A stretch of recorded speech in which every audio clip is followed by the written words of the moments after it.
you have to have life and death. So you have to. So that makes you a baby backwards tit sucking.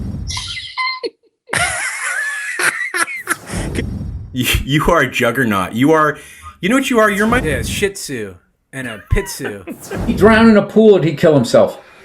I don't want to get into it. This is supposed to be lighthearted. In my bathtub, is that okay? You know, I was hoping you would be in your bathtub, but not like this. Boy, killing it, boy, killing it. I don't know exactly. No, actually, I moved to Los Angeles to work at A&M Records to get in the record business. Little bitch. How did you research to play that role? I have a toaster oven tattooed on my ass.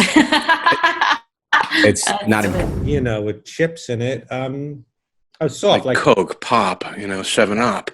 Yeah. I really enjoy 7-Up. Up its mother's teat and all the milk saliva was drooling out. someone who probably smells just, you know. That's a deep philosophical question. That requires a whole day. So you could take that rejection, you could take that pain, and in alchemy they call it the transmutation. You know, back in the primordial era, medieval times, alchemy was written within the context. Boy, killing it, boy, killing it.